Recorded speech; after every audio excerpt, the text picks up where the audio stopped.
So today I want to talk about something that I think is the most important question of this entire war. Not who is winning, not how many strikes have been launched, not what Trump said yesterday or what Iran threatened today.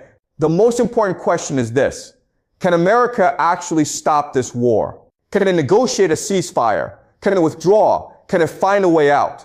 And the answer, when you look at it carefully, is deeply unsettling. America is trapped. It is stuck. It cannot go forward and it cannot go back. And today I want to explain exactly why, step by step, in simple, easy to understand English. So let us begin. Part 1. This war has its own momentum. The first thing you need to understand about this war is that once a war like this starts, it develops its own momentum, its own logic. It stops being something that politicians and generals control, and it starts controlling them. Think about Ukraine. That war started in February 2022. And from the very first weeks, both sides knew that a negotiated settlement was possible. Both sides knew that continuing the war was causing enormous damage, enormous suffering, enormous economic cost. And yet, 4 years later, that war is still going, still grinding, still destroying lives and economies on both sides. Why?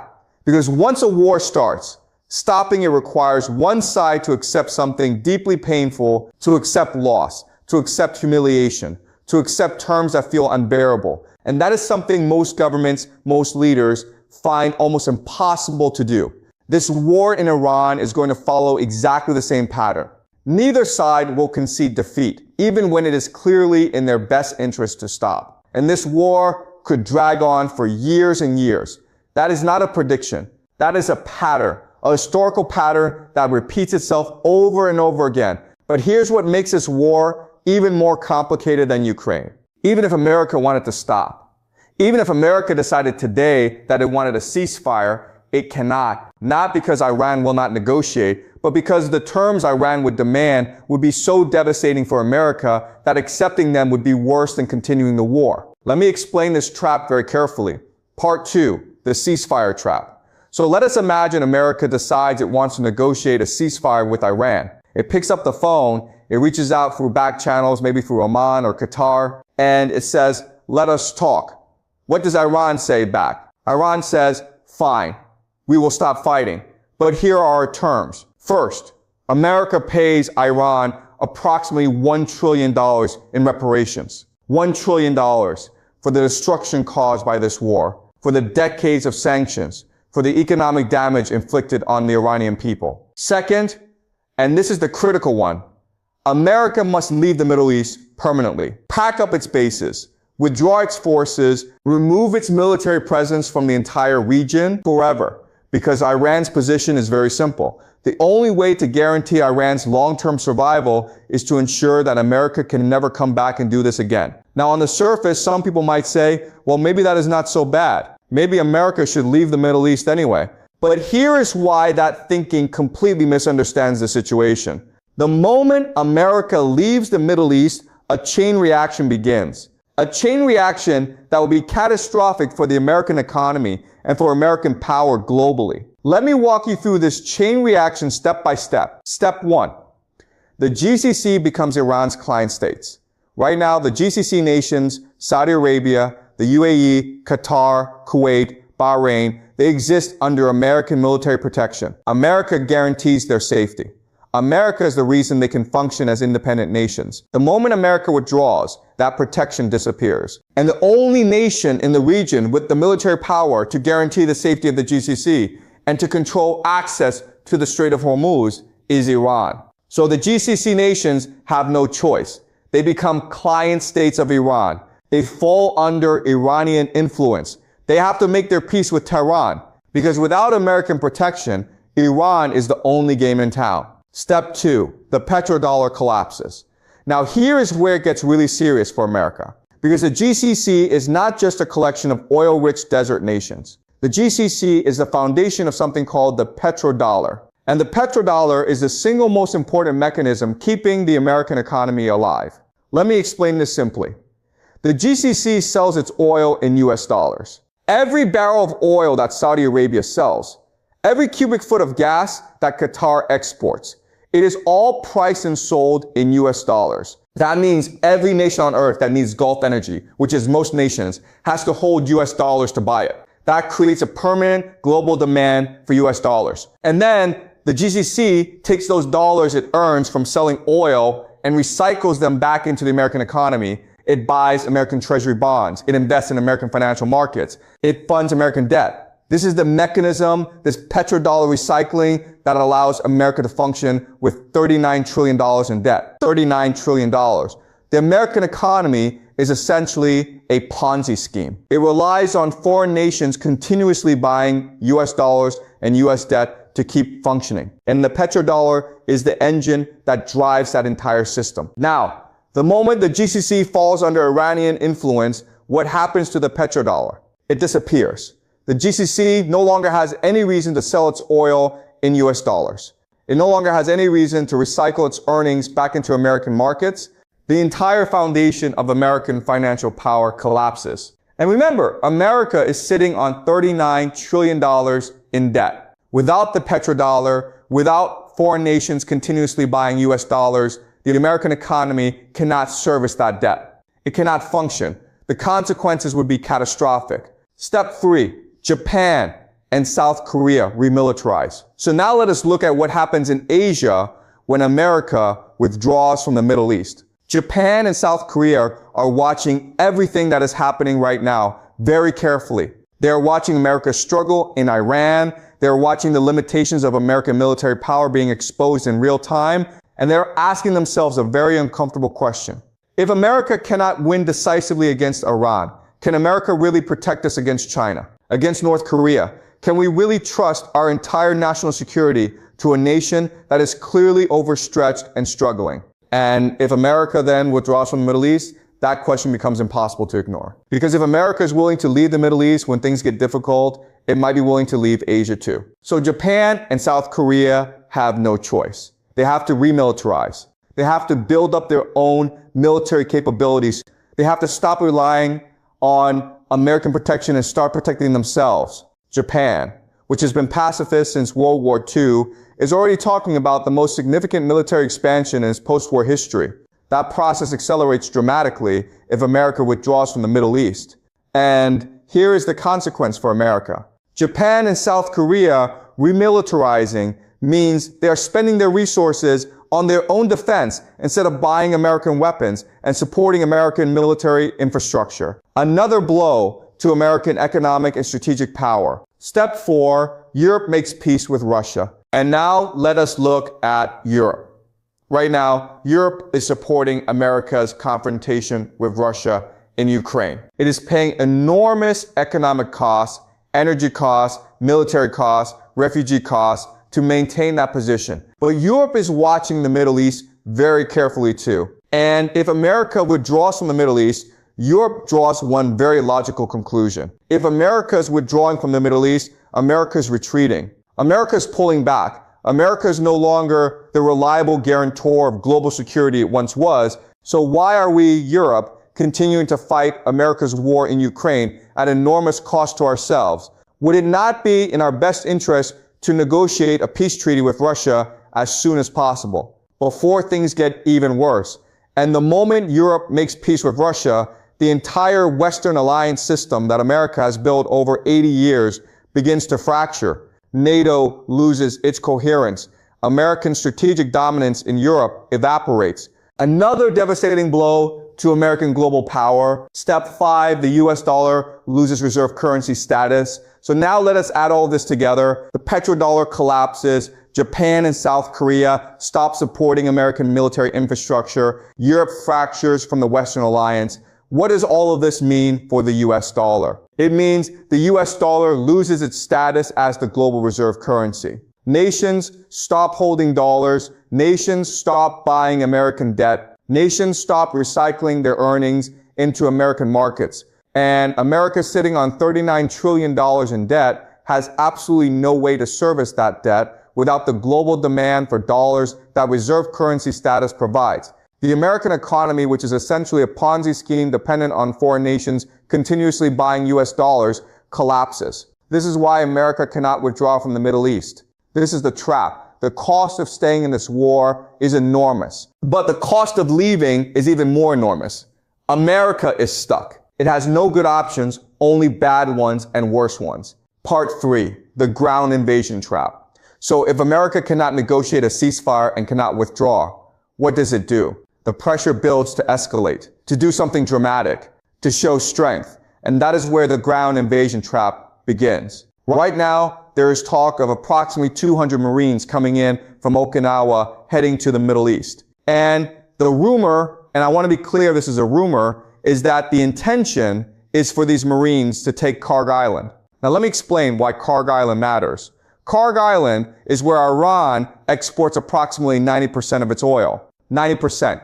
It is Iran's economic lifeline, its most critical strategic asset. And the logic of taking it seems very compelling on the surface. If America takes Kharg Island, it destroys Iran's ability to fund this war. It cuts off Iran's oil revenue. It brings Iran to its knees economically. And it would look fantastic on television.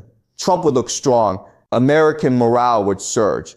But here is the problem. You can take Kharg Island, but you cannot hold it. Kharg Island sits very close to the Iranian coast. The moment American Marines land on that island, Iran starts hitting it with artillery, with drones, with missiles. The island becomes a killing ground. So to protect the Marines on Kharg Island, America has to take control of the nearby coastline. But now American forces are on the Iranian coast, and the Iranian coast is overlooked by the Zagros mountains. So Iran starts hitting American positions from the mountains. So now America has to take the mountains too.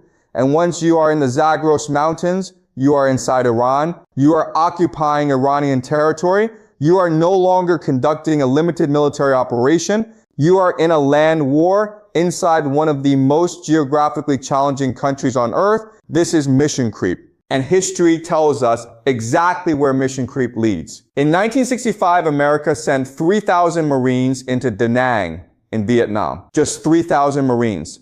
A limited mission, a defined objective. 4 years later, America had 500,000 troops in Vietnam. 500,000. From 3,000 to 5,000. Because once you commit, once you are inside, you cannot leave. Because leaving means admitting defeat. And the sunk cost, the lives already lost, the money already spent, makes leaving psychologically and politically impossible. That is the sunk cost fallacy. And it is one of the most powerful and dangerous forces in all of human decision making. Once you have invested enough, once you have lost enough, you keep going.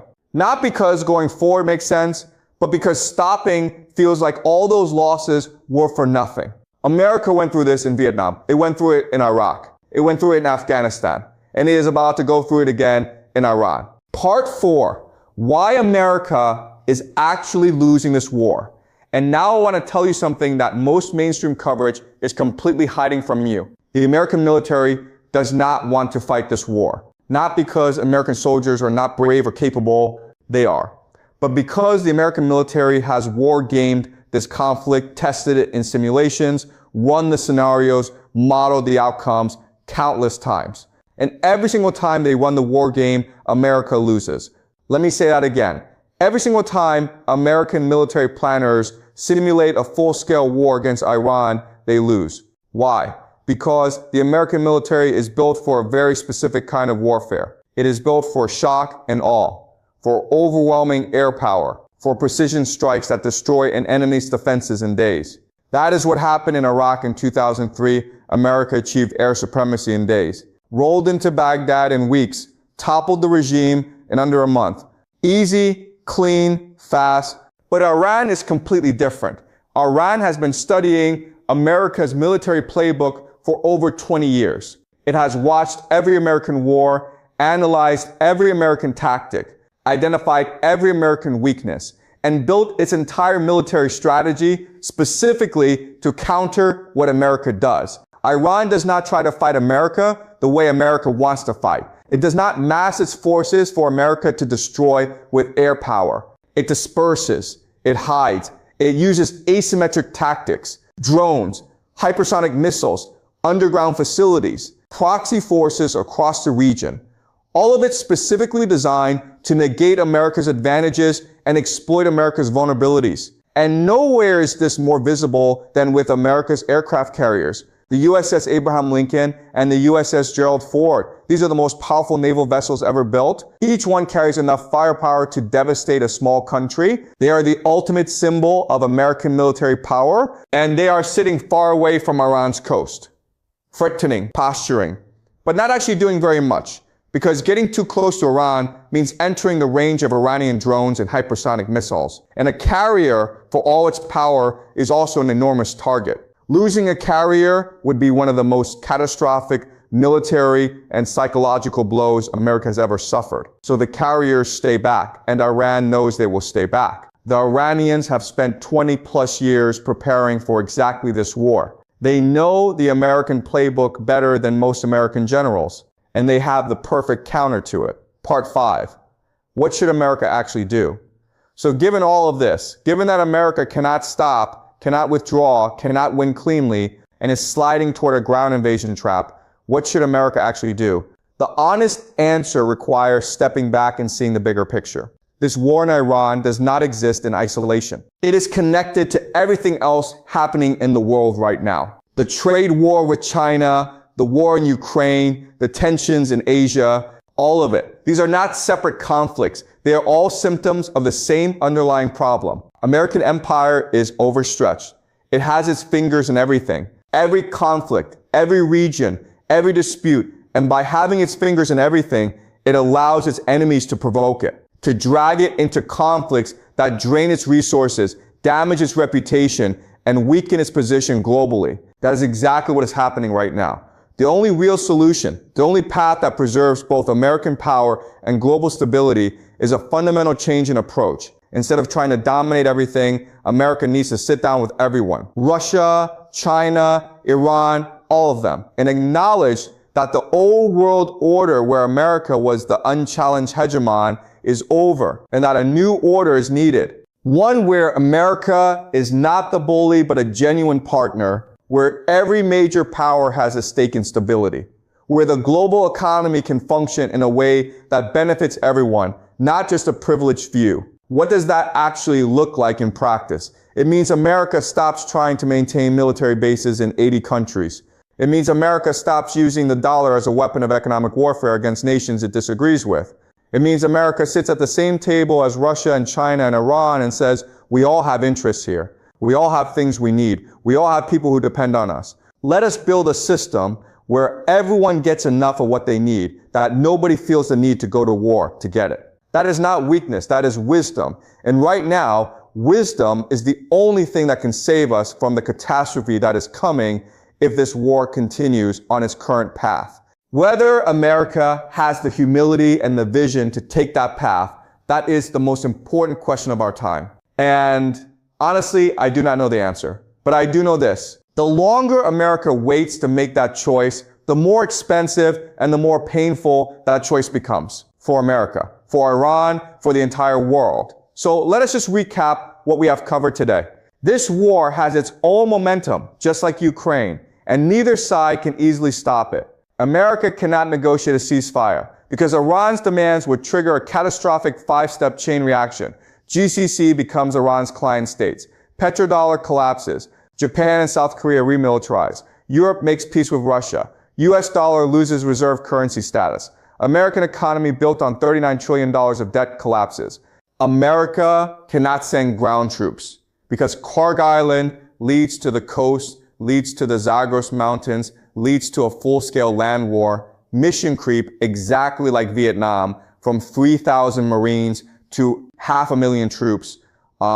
America cannot win militarily because the American military loses every single war game simulation against Iran. And Iran has spent 20 years building the perfect counter to America's playbook. America is trapped. It cannot go forward. It cannot go back. It cannot stay where it is indefinitely. And the only real exit, the only path that does not lead to catastrophe is wisdom. A new partnership, a new world order where America leads not through domination, but through cooperation. Whether that happens, only time will tell. Subscribe for more analysis of this conflict explained in simple English. And tell me in the comments, do you think America will find a way out of this trap? Or is this war going to drag on for years, just like Ukraine? I will see you next time.